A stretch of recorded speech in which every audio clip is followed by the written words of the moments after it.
राजस्थान की मिट्टी सिर्फ रेत की नहीं है। इस मिट्टी में वीरों का खून, साहस और आत्मसम्मान की कहानियां बसी हुई हैं। जब भी भारत के इतिहास में आजादी और स्वाभिमान की बात होती है तो सबसे पहले महाराणा प्रताप का नाम लिया जाता है।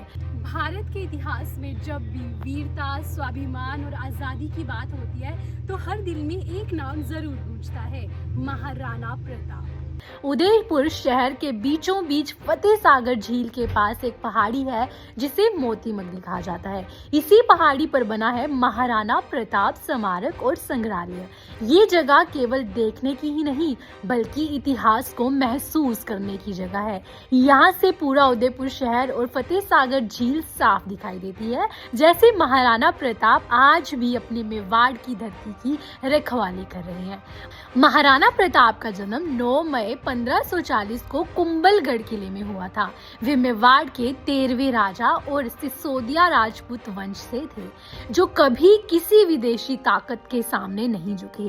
जब मुगल बादशाह अकबर ने मेवाड़ को अपने राज्य से मिलाने के लिए समझौते और रिश्तों का प्रस्ताव भेजा तो महाराणा प्रताप ने साफ मना कर दिया। उनका कहना था कि मेवाड़ का सम्मान किसी भी समझौते से बड़ा है, इसीलिए उन्होंने कभी मुगलों की अधीनता स्वीकार नहीं की। इसी कारण 18 जून 1576 को हल्दी घाटी का युद्ध हुआ।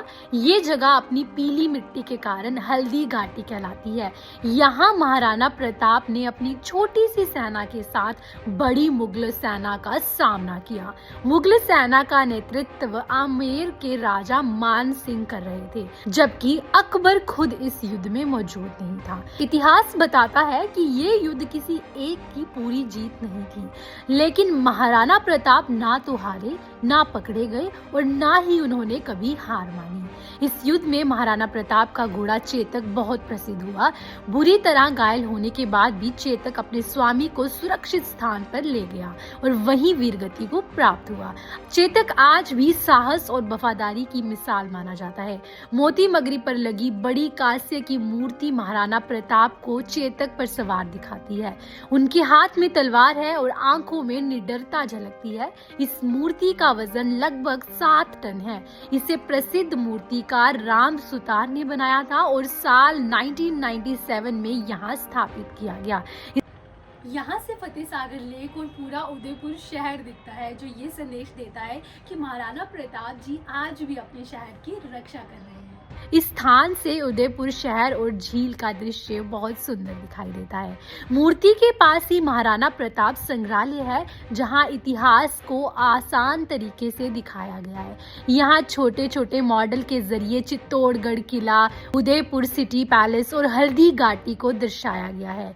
रोशनी और आवाज के साथ इन मॉडलों में युद्ध और उस समय की घटनाएं दिखाई गई हैं, जिससे इतिहास समझना और भी आसान हो जाता है। बहुत कम लोग जानते हैं कि हल्दी घाटी के बाद भी महाराणा प्रताप ने संघर्ष छोड़ नहीं दिया। वे जंगलों में रहे, बहुत कठिन जीवन जिया, लेकिन फिर भी धीरे धीरे मेवाड़ के कई इलाकों को मुगलों से वापस जीत लिया। अपने जीवन के आखिरी समय तक उन्होंने कभी भी मुगल सत्ता को स्वीकार नहीं किया। महाराणा प्रताप स्मारक और संग्रहालय केवल एक घूमने की जगह नहीं है, ये हमें सिखाता है कि सम्मान, साहस और आजादी सबसे बड़ी ताकत होती है। अगर आप उदयपुर आए और मोती मगरी पर खड़े होकर इस इतिहास को महसूस नहीं किया तो आपने केवल एक सुंदर शहर देखा है, लेकिन मेवाड़ का असली आत्मा को नहीं जाना। महाराणा प्रताप स्मारक मेरी तो फेवरेट जगह बन गई है। जब आप उदयपुर आए तो इस जगह को जरूर विजिट करें। तो अगली बार जब आप उदयपुर घूमने आए सिर्फ लेक्स देख के मत जाइएगा, महाराणा प्रताप स्मारक भी जरूर विजिट कीजिएगा।